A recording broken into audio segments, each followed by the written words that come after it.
Hey, what's up everybody? Welcome back to another episode of Back to the Cardboard. I'm so glad you decided to join me. My name is Shannon and I have a great mail day that I want to share with you guys and some cards that I picked up. Some of it was because I was somewhat influenced, I guess you could say, and part of it was from FOMO.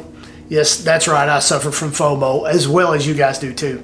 But the cards I want to share with you, man, are beautiful cards.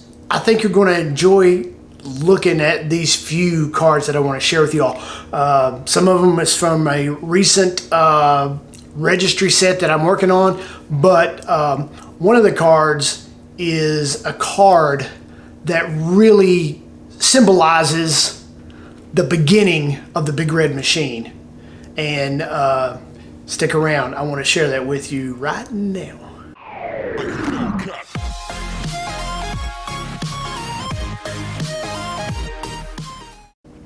So I've got a couple cards here that with spring training just around the corner, I wanted to grab a few of these guys' cards while they were still fairly reasonable.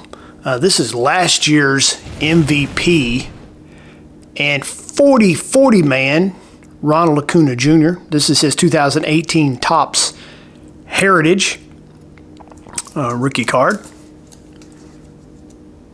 Nice looking card.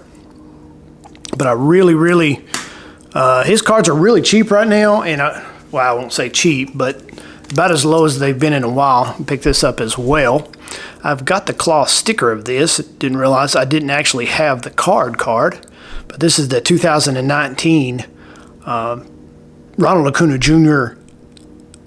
Topps Heritage trophy card. Of course, you can see there's model after the 1970s, but this is one of my favorite. This is one of my favorite cards of him. Mainly, you know, the smile on his face, the background kind of sets it off, and then you've got the rookie cup card there in the bottom. These are modeled after the 1970s cards, but really enjoy those. Glad I picked them up. And then adding to my Bo Jackson collection. Bo Jackson. Here is the 1987 Leaf. It's the Canadian version of the Donruss card. The difference is the Leaf emblem there. Vincent Edward Jackson. And then, you're all familiar with this. The 1990 Score. Probably one of the most iconic cards of the, I hate to say this, the junk wax era. I picked this up for like $14 or something like this. This is I've got several of these raw, but this is it's in a PSA 6, but this is the epitome of that era. This is the card that was the talk of the town for the longest time, and for the life of me, I really cannot see why this card got a 6. I have no idea. Just looking through the PSA slab, I don't see any scratches or anything. The corners, to me, seem fairly sharp. But if you guys see anything or see any reason why this got a 6, please let me know. But that's the 1990 Score. Bo Jackson dual sport, by the way. In case you didn't know, most men don't wear shoulder pads while they're playing professional baseball. But anyway, that's some of my recent pickups. Now on to that one card that really epitomizes and was the start, in my opinion, of the Big Red Machine. So, in November of '71, there was a trade that happened between the Cincinnati Reds and the Houston Astros that really symbolized the beginning of that 75 and 76 World Series championship team. And that was a trade for Joe Morgan, who essentially became the catalyst for those World Series championship teams. And there's one card, a 1972 card, that symbolizes that trade. Let's take a look at it.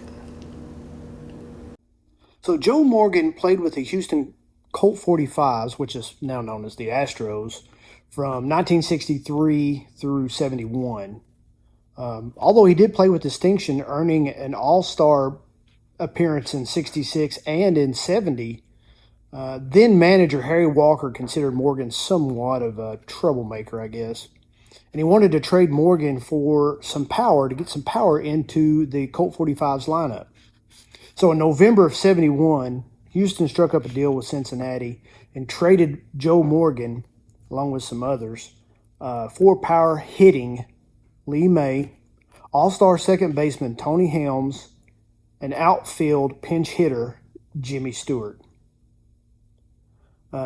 Joining Morgan from the Colt 45s was right fielder Cesar Geronimo, who later to go on to nail that spot down for the Reds, pitcher Jack Billingham, and veteran Dennis Minke, also at the time minor leaguer Ed Armbruster. And to be honest, at the time, Houston was considered to have gotten the better end of that deal. So the rest, they say, is history.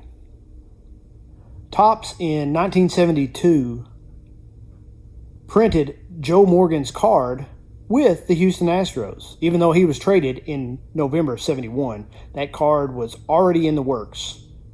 So later on, when Topps got to the high number cards in that set from 72, they printed 7 cards of notable players that had been traded in the offseason. Of course, Morgan was one of them. Some of the other notables was Jose Cardinho, who was traded from the Brewers to the Cubs. Denny McLain, who was traded from the Rangers to the A's. And a couple other big ones. Frank Robinson, who was traded from the Orioles to the Dodgers. And Steve Carlton, who was traded from the Cardinals to Philadelphia. So without any further delay, here's the card. The 1972 Topps traded of Joe Morgan. So let's get the camera down here on the table and take a close look at it. So here it is. The Topps 1972 traded Joe Morgan, number 752. This is, like I said, a high number. Topps' first year ever producing traded cards.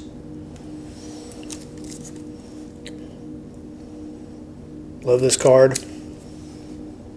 And Morgan, no doubt, him coming to the Reds there in 72 was the start of some great things to happen for that team, no doubt. Hey, that's all I got, guys. Thanks for tuning in. Thanks for hanging out with me. I do know that it's Tommy Helms and Jose Cardinal.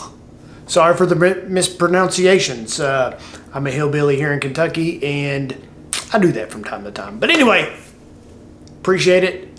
Remember, collect what you love what you collect, and remember this one word. Until next time, peace. Bye.